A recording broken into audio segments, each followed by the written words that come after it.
സ്നേഹനന്ദനങ്ങൾ പ്രിയുള്ളവരെ, പാഠഭേദത്തിൻ്റെ ഒരു പുതിയ പാഠത്തിലേക്ക് എല്ലാ മാന്യപ്രേക്ഷകരെയും സ്വാഗതം ചെയ്യുകയാണ്. ഞാൻ ഇന്ന് പാഠഭേദത്തിൽ പറയുന്നത് ഞങ്ങളുടെ ബോംബെക്കാരുടെ ചില ദുരിതാനുഭവങ്ങളും അതോടൊപ്പം അതിൽ നിന്ന് ഒരു ആത്മിക പാഠവുമാണ് പറയുവാൻ ആഗ്രഹിക്കുന്നത്. ബോംബെക്കാരുടെ ദുരിതാനുഭവങ്ങൾ എന്ന് പറയുമ്പോൾ ബോംബെയിലെ ചൂട്. ഇപ്പോൾ ജൂൺ മാസം ഈ പറഞ്ഞതുപോലെ 16-ാം തീയതി ആയിരിക്കുന്നു. ജൂൺ 16 ബോംബെയിൽ മഴ പെയ്തിട്ടില്ല. സാധാരണ ഈ ബോംബെക്കാരൊക്കെ ഇങ്ങനെ പറയാറുണ്ട്, അവർ ഈ മൺസൂൺ മഴ പ്രതീക്ഷിക്കുമ്പോൾ അവരുടെ ആദ്യത്തെ ചോദ്യം കേരളത്തിൽ മഴ പെയ്തോ എന്നാണ്. കേരളത്തിൽ മഴ പെയ്തു കഴിഞ്ഞാൽ മൺസൂൺ കാറ്റ് ഇങ്ങ് കൊങ്കൺ തീരം വഴി ബോംബെയിലെത്താൻ 6 ദിവസം എടുക്കുമെന്ന് കണക്ക്. അങ്ങനെയാണെങ്കിൽ കേരളത്തിൽ മഴ പെയ്ത് 6ാമത്തെ ദിവസം ഇവിടെ ബോംബെയിൽ മഴ പെയ്യണം. ഇതാണ് ഒരു ശരിയായ കണക്ക്. ഞാൻ കുറേ വർഷങ്ങളായി ബോംബെയിൽ താമസിക്കുന്നുവല്ലോ, സ്ഥിരമായിട്ട് ഇങ്ങനെയാണ് കാണാറുള്ളത്. കേരളത്തിൽ മഴ പെയ്ത് 5-6 ദിവസത്തിനകം മുംബൈയിൽ തകൃതിയായി മഴ പെയ്യും. ഇവിടുത്തെ സാധാരണ ഞാനൊരു മലയാളിയാണ്, കേരളക്കാരനാണെന്ന് അറിയാവുന്നത് കൊണ്ട് മൺസൂൺ കാത്തിരിക്കുന്നവർ എന്നോട് ചോദിക്കും, കേരളത്തിൽ മഴ പെയ്തോ, എന്തിനാണെന്നറിയാമോ, എന്ന് മഴയിങ്ങെത്തും എന്ന് അറിയാൻ വേണ്ടിയാണ്. ഈ പ്രാവശ്യം കേരളത്തിൽ ജൂൺ മാസം ആദ്യത്തെ ആഴ്ചയിൽ തന്നെ മഴ പെയ്തു. കണക്കൊക്കെ വെച്ചാണെങ്കിൽ ജൂൺ 4 മുതൽ 11-ാം തീയതി ഇവിടെ മുംബൈയിൽ മഴ കിട്ടേണ്ടതാണ്. അങ്ങനെയൊക്കെ ഞങ്ങൾ പ്രതീക്ഷിച്ചിരിക്കുകയായിരുന്നു. പക്ഷെ ഇപ്പോൾ 16-ാം തീയതി ആയിട്ടും മഴ ഇങ്ങെത്തിയില്ല. ചുട്ടുപൊള്ളുന്ന വെയിൽ ശരിക്കും പറഞ്ഞാൽ സഹിക്കാൻ പറ്റത്തില്ല കേട്ടോ. വീട് വിട്ട് പുറത്തൊക്കെ ഇറങ്ങുക എന്ന് പറയുന്നത് തന്നെ ഒരു ഭയം ഉളവാക്കുന്ന അവസ്ഥ പോലെയാണ് എനിക്ക് പലപ്പോഴും തോന്നിയിട്ടുള്ളത്. പ്രത്യേകിച്ചും ഇരുചക്ര വാഹന യാത്രയൊക്കെ ചെയ്യുമ്പോൾ ആ ചുട്ടുപൊള്ളുന്ന വെയിലത്തുകൂടെ പോകുന്നത് തന്നെ ഒരു ഭയമാണ്. ഇന്ന് ഉച്ചയ്ക്ക് ഞാൻ മോളെ വിടാൻ വേണ്ടി പോയിട്ട് തിരിച്ചു വരുമ്പോൾ ഇത്ര കഠിനമായ ചൂടായതുകൊണ്ട് മെട്രോ റെയിൽവേയുടെ ആ ഒരു ഷെയ്ഡിൻ്റെ അടുത്തേക്ക് ചേർന്ന് വണ്ടി ഓടിക്കാനൊക്കെ ശ്രമിച്ചു. അതുപോലെ ചൂട്, ഈ ശരിക്കും പറഞ്ഞാൽ പുറത്തിറങ്ങാൻ ഭയമുളവാക്കുന്ന ചൂട്. മഴയും എത്തിയില്ലല്ലോ എന്ന വലിയ സങ്കടം. എന്തുകൊണ്ടാണ് ഈ പറഞ്ഞതുപോലെ ഇപ്രാവശ്യം ജൂൺ 4 കേരളത്തിൽ മഴ എത്തിയിട്ടും 10-ാം തീയതിയോ 11-ാം തീയതിയോ മുംബൈയിൽ മഴ എത്താഞ്ഞത്? എന്തുകൊണ്ടാണ് മഹാരാഷ്ട്ര, മുംബൈ ഇങ്ങനെ വരണ്ട് ഉണങ്ങി ഇരിക്കുന്നത്? എൻ്റെ മനസ്സിൽ വന്ന ഒരു ചിന്ത ഇങ്ങനെയായിരുന്നു. ഈ പല പീപ്പിൾ ഗ്രൂപ്പ്, പല വിശ്വാസങ്ങളുണ്ടല്ലോ, പല ജനതകൾക്കൊരു വിശ്വാസമുണ്ട് ഈ മഴ ദൈവത്തിൻ്റെ അനുഗ്രഹമാണ്, അല്ലെങ്കിൽ ഈശ്വരൻ, അല്ലെങ്കിൽ അവർ വിളിക്കുന്ന ദൈവത്തിൻ്റെ അനുഗ്രഹമാണ് മഴയെന്ന് ഈ പല സമൂഹങ്ങളും വിശ്വസിച്ചിട്ടുണ്ടായിരുന്നു. വേദോസത്തിലും അങ്ങനെയൊക്കെ നമുക്ക് വായിക്കുവാൻ കഴിയും കേട്ടോ. മഴ പെയ്യണമെങ്കിൽ ദൈവാനുഗ്രഹം ഉണ്ടാകണം എന്നുള്ള വിധത്തിലുള്ള വചനങ്ങൾ വേദോസത്തിൽ കാണാൻ പറ്റും. ആമോസ് പ്രവാചകൻ്റെ പുസ്തകത്തിലുണ്ട്, ഒരു കണ്ടത്തിൽ മഴ പെയ്യും, മറുകണ്ടം വരണ്ടിരിക്കും എന്നൊക്കെ വചനത്തിലുണ്ട്. അപ്പം മഴ ഒരു ദൈവിക അനുഗ്രഹമാണ് എന്ന് ഈ പല സമൂഹങ്ങളും വിശ്വസിക്കുന്നുണ്ട്. വേദപുസ്തകം അത് ഉറപ്പിച്ച് പറയുകയും ചെയ്യുന്നുണ്ട്. പക്ഷേ ഈ സയൻസൊക്കെ പ്രസംഗിക്കുന്നവർ ഇതൊന്നും സമ്മതിക്കത്തില്ല.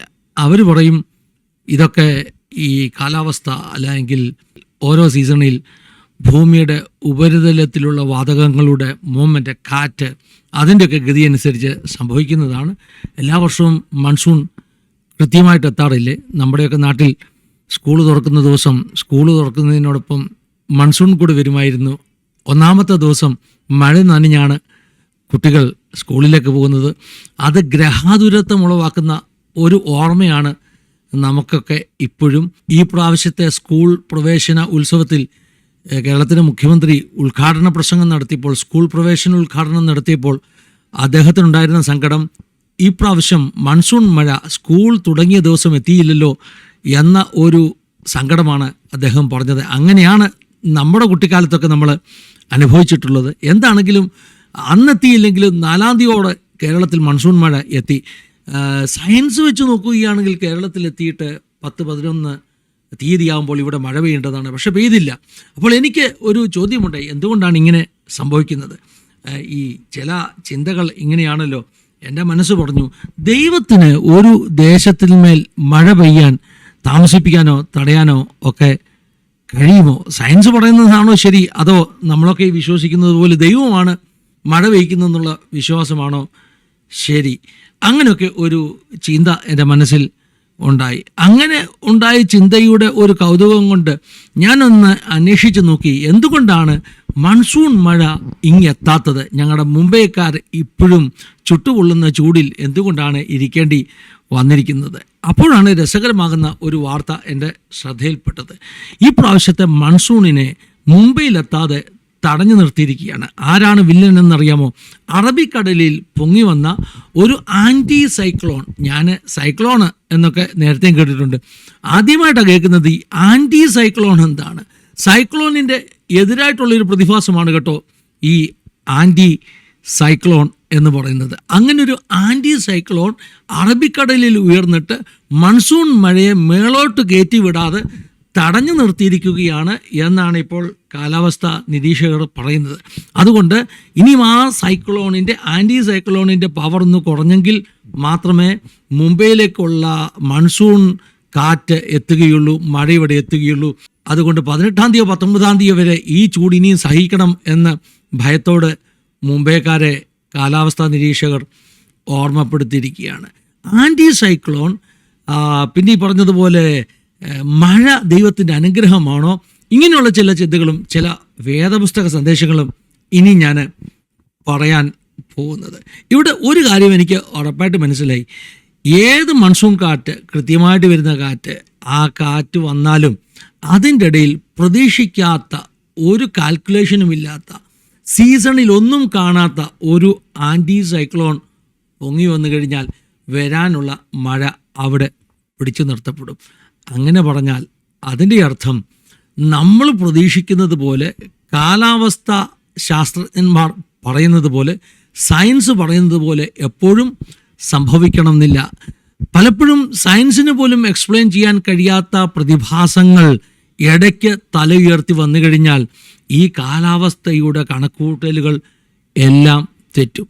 അങ്ങനെ വരുമ്പോൾ ഒരു ദേശത്ത് ഒരു വർഷത്തിൽ മഴ പെയ്യണ്ട എന്ന് ദൈവമങ്ങ് തീരുമാനിച്ചാൽ, കാലാവസ്ഥാ നിരീക്ഷകർ പറയുന്ന വഴിയിൽ കൂടി വരുന്ന കാറ്റിനെ ഇടയ്ക്കിറങ്ങി ഒരു ആൻറ്റി സൈക്ലോൺ ഉണ്ടായി തടയുകയൊക്കെ ചെയ്തു കഴിഞ്ഞാൽ പിന്നെ അങ്ങോട്ട് മഴ ഇല്ലാതെ വരും. ഞാൻ പറഞ്ഞു വരുന്നതിൻ്റെ ആശയം, സയൻസിന് അപ്പുറമായിട്ടുള്ള ചില പ്രതിഭാസങ്ങളുണ്ട്.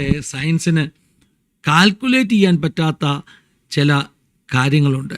അവിടെയാണ് നമ്മൾ വിശ്വസിക്കുന്നത് ദൈവാനുഗ്രഹമുണ്ടെങ്കിൽ മാത്രമേ പ്രകൃതി പോലും കനിയുകയുള്ളൂ, കാലാവസ്ഥ പോലും കനിയുകയുള്ളൂ എന്ന സത്യം. അതുകൊണ്ട് ആണ് വേദപുസ്തകം പറയുന്നത് മഴയ്ക്കായിട്ട് പ്രാർത്ഥിക്കണമെന്ന്. ഇനി സൈക്ലോണിനെ കുറിച്ച് പറയാം.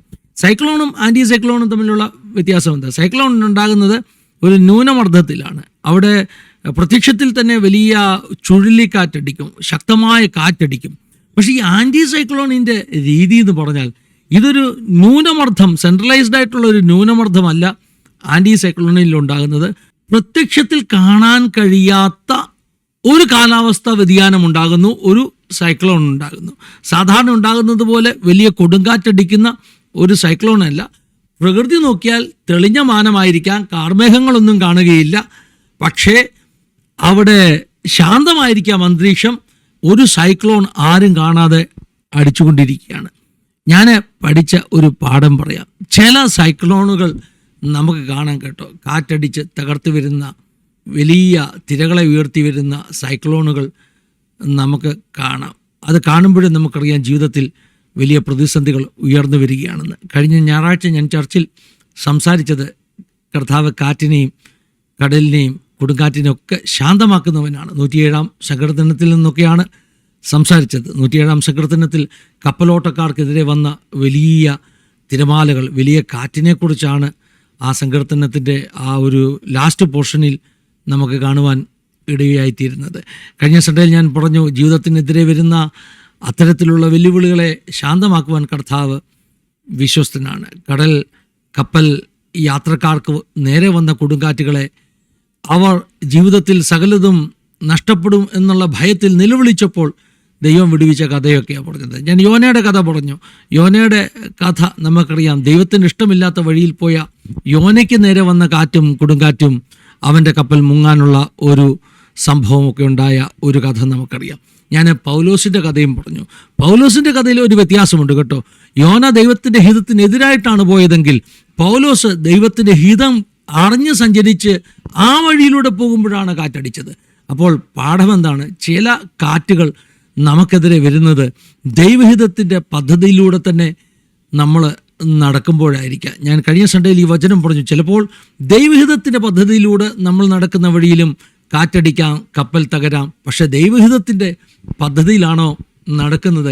ആ കപ്പൽ തകരുന്നിടത്തും ദൈവത്തിൻ്റെതാകുന്ന ഒരു വലിയ പദ്ധതി ദൈവം ഒളിപ്പിച്ചു വെച്ചിട്ടുണ്ടെന്നുള്ളത് നമ്മൾ മനസ്സിലാക്കണം. ഞാൻ കഴിഞ്ഞ സൺഡേയിൽ ഈ വചനം പറഞ്ഞുവെങ്കിൽ പേഴ്സണലി ഞങ്ങളുടെ സഭ ഈ മണ്ടയിൽ തന്നെ ഒരു കൊടുങ്കാറ്റിനെ നേരിടുവാൻ ഇടയായിത്തീർന്നു. എല്ലാ ഡീറ്റെയിൽസും പാഠഭേദത്തിലൂടെ പറയേണ്ട കാര്യമില്ലല്ലോ, കാരണം ഇതൊരു അനുഭവ സാക്ഷ്യ സെക്ഷൻ അല്ലല്ലോ. മറ്റെപ്പോഴെങ്കിലും പറയാം. പക്ഷെ മണ്ടയിൽ കാറ്റുകൾ അടിച്ചപ്പോൾ ഞങ്ങൾ ഓർത്ത്, കർത്താവേ, നിന്റെ ഹിതത്തിലല്ലേ സഞ്ചരിക്കുന്നത്, പിന്നെ എന്തുകൊണ്ട് ഈ കാറ്റ് അടിക്കുന്നു? ഒരു ഓർമ്മപ്പെടുത്തൽ പോലെ ഇന്ന് പരിശുദ്ധാത്മാവ് എന്നോട് സംസാരിച്ചു. എടാ, നീ സൺഡേയിൽ പ്രസംഗിച്ചത് അത് തന്നെയല്ലേ? ദൈവഹിതത്തിൻ്റെ വഴിയിലൂടെ പോകുമ്പോഴും കാറ്റടിക്കാൻ സാധ്യതയുണ്ട്, പക്ഷെ മുങ്ങിപ്പോകാൻ സമ്മതിക്കത്തില്ല. അതിൻ്റെ പിന്നിലും ദൈവത്തിൻ്റെ വളരെ സുന്ദരമാകുന്ന ഒരു പദ്ധതിയുണ്ട്, ദൈവത്തിൻ്റെ ഒരു സ്ക്രിപ്റ്റുണ്ട്. ദൈവത്തിൻ്റെ പദ്ധതി അനുസരിച്ച് പോവുകയാണെങ്കിൽ എന്ന് കർത്താവ് എന്നെ ഇന്ന് ഓർമ്മപ്പെടുത്തിയത് പ്രേക്ഷകർക്കങ്ങ് കൈമാറുകയാണ്. അപ്പോൾ ഞാൻ പറഞ്ഞത് സൈക്ലോൺസാണ് കേട്ടോ. ഈ പറഞ്ഞ കാണത്തക്കവണ്ണം ഉയർന്നു വരുന്ന സൈക്ലോൺസ്. യോനയ്ക്കെതിരെയും പൗലോസിനെതിരെയും ഒക്കെ അടിച്ച സൈക്ലോൺസ് കാണാൻ പറ്റുമായിരുന്നു. പക്ഷേ നമ്മളിൽ എത്ര പേർ അറിയുന്നു നമുക്കെതിരെയൊക്കെ ആൻറ്റി സൈക്ലോൺസ് ഉണ്ടെന്ന് അറിയുന്നു? പ്രത്യക്ഷത്തിൽ ആകാശം തെളിഞ്ഞു കാണാം, നല്ല വെള്ളിമേഘങ്ങൾ കാണാം, വലിയ കാറ്റും ഈ പറഞ്ഞ കൊടുങ്കാറ്റിൻ്റെ ലക്ഷണങ്ങൾ ഒന്നും കാണുകയില്ല. പക്ഷെ നമ്മളറിയാതെ നമ്മുടെ നേരെ വരേണ്ട മഴക്കാറ്റുകളെ അത് തടഞ്ഞു നിർത്തിയിരിക്കുകയാണ്. എനിക്ക് ആസാദിയുടെ പ്രേക്ഷകരോട് ഇതിൽ നിന്ന് ഞാൻ പഠിച്ചൊരു പാഠം കൈമാറാനുള്ളത്, ഇന്ന് നമ്മുടെ സമൂഹത്തിൽ, നമ്മുടെ ആത്മീക ലോകത്ത്, ഒന്നുകൂടി തെളിച്ചു പറഞ്ഞാൽ പെന്തക്കോസ്ത് ലോകത്ത് പുറമേ ഉള്ള ഈ പറഞ്ഞ വലിയ കൊടുങ്കാറ്റുകൾ കാണാനില്ലെങ്കിലും ചില ആൻറ്റി സൈക്ലോൺസ് ഇതിനകത്തൊക്കെ ഉയർന്നു പൊന്തി നിൽക്കുന്നുണ്ട്. അതാണ് ശരിക്കും നമ്മുടെ മേൽ പെയ്തിറങ്ങേണ്ട ഒരു അന്തികാല പിന്മഴയെ തടഞ്ഞുകൊണ്ടിരിക്കുന്നത് എന്ന് എനിക്കങ്ങ് തോന്നിപ്പോവുകയാണ്. അപ്പോൾ ഈ ആൻറ്റി സൈക്ലോൺ കണ്ണുകൊണ്ട് കാണാനൊന്നും പറ്റുകയില്ല കേട്ടോ. പലപ്പോഴും അങ്ങനെ പിശാചിൻ്റെ ചില തന്ത്രങ്ങൾ, ചില പദ്ധതികൾ, ഇത് പിശാചാണ് ചെയ്യുന്നതെന്ന് പോലും നമുക്ക് തിരിച്ചറിയാൻ പറ്റാത്ത അത്ര തന്ത്രപരമായിട്ടായിരിക്കാം സാത്താൻ അവതരിപ്പിക്കുന്നത്. സാത്താൻ താനും വെളിച്ചദൂതൻ്റെ വേഷം ധരിക്കുന്നു എന്നാണല്ലോ ദൈവത്തിൻ്റെ വചനം പറയുന്നത്. അവരുടെ ശുശ്രൂഷകന്മാർ നീതിയുടെ ശുശ്രൂഷകന്മാരെ പോലെ വന്ന് സംസാരിച്ച് ഒക്കെ പറഞ്ഞു കഴിയുമ്പോൾ ഈ പറഞ്ഞ ആത്മീക കോളത്തിൽ ഉണ്ടാക്കുന്ന കൺഫ്യൂഷൻസ്, അവരുടെ വാക്കുകൾ ഒരു അർബുദവ്യാധി പോലെ, പൗലോസിൻ്റെ ഭാഷയാണ് കേട്ടോ, ഒരു ക്യാൻസർ പോലെ സഭയെ നശിപ്പിക്കുന്ന അവസ്ഥകൾ ഒക്കെ നമ്മൾ മനസ്സിലാക്കണം. നമുക്ക് തോന്നും ഇവരൊക്കെ ഭയങ്കര ആത്മീയരായിട്ട് സംസാരിക്കുകയാണ്, ആത്മീക വിഷയങ്ങൾ പറയുകയാണ്. പക്ഷേ എനിക്ക് മനസ്സിലാക്കാൻ കഴിയുന്നത് ഇതൊക്കെ ഈ റിവൈവലിൻ്റെ, ഉണർവിൻ്റെ, അന്തികാല പിന്മഴയുടെ മഴയെ തടയുന്ന ആൻറ്റി സൈക്ലോൺസാണ്. നമ്മളത് തിരിച്ചറിയാതെ പോകുന്നു. കാരണം നമ്മൾ ഇന്ന് വരെ ശരിക്കുമുള്ള സൈക്ലോൺ, കൊടുങ്കാറ്റുകളെ കണ്ടിട്ടുള്ളൂ. അതുകൊണ്ട് നമ്മൾ ഈ പറഞ്ഞ ആൻറ്റി സൈക്ലോൺസിനെ തിരിച്ചറിയാതെ പോകുന്നു. എത്ര പേർക്ക് ഞാൻ ഈ പറഞ്ഞ ഭാഷയൊക്കെ മനസ്സിലായെന്ന് എനിക്കറിയില്ല. ഈ സാധാരണ ഉപദേശിമാർ പറയുന്ന ഭാഷയിൽ മനസ്സിലായവർക്കായി സ്തോത്രം. ദൈവം നിങ്ങളെ അനുഗ്രഹിക്കട്ടെ. എന്തായാലും ബോംബെയിൽ 4 ദിവസം മഴ ലേറ്റ് ആയതുകൊണ്ട് ആൻറ്റി സൈക്ലോണിനെ കുറിച്ച് പഠിക്കാൻ എനിക്ക് പറ്റി. അതിൽ നിന്നൊരു ആത്മീയ പാഠം ആസാദിയുടെ പ്രേക്ഷകർക്ക് കൈമാറാൻ എനിക്ക് ഒരവസരം കിട്ടി. ആമോസ് പറഞ്ഞൊരു കാര്യം പറയാം, ഒരു കണ്ടത്തിൽ മഴ പെയ്യും, മറ്റൊരു കണ്ടത്തിൽ മഴ പെയ്യത്തില്ല. എൻ്റെ ചോദ്യം, നിങ്ങളുടെ കണ്ടത്തിൽ മഴ പെയ്യുമോ? നിങ്ങളുടെ കണ്ടത്തിൽ മഴ പെയ്യുന്നുണ്ടോ? അതോ വരണ്ടു കിടക്കുകയാണോ? അയലത്തെ കണ്ടം അല്ലെങ്കിൽ അയലത്തെ ചർച്ചിൽ വലിയ ഉണർവ് നടക്കുമ്പോഴും നമ്മുടെ ചർച്ചിൽ മഴ വീണിട്ടില്ലെങ്കിൽ നമ്മൾ അറിയാത്ത എന്തൊക്കെയോ അന്തരീക്ഷ മണ്ഡലത്തിൽ വ്യാപരിക്കുന്ന ഈ പറഞ്ഞതുപോലെയുള്ള ചില ആൻറ്റി സൈക്ലോൺസ് നമ്മുടെ മഴയെ തടഞ്ഞിരിക്കുകയാണ് എന്നൊന്ന് മനസ്സിലാക്കിയാൽ അത് ബുദ്ധിയായിരിക്കും. അതിനെ ഐഡന്റിഫൈ ചെയ്യണം, അതിനെ ഓവർകം ചെയ്യണം എന്ന് പറഞ്ഞുകൊണ്ട് ഈ പാഠഭേദയോട് അവസാനിപ്പിക്കുന്നു. ദൈവം സഹായിക്കട്ടെ, അനുഗ്രഹിക്കട്ടെ. God bless you all. Have A wonderful time.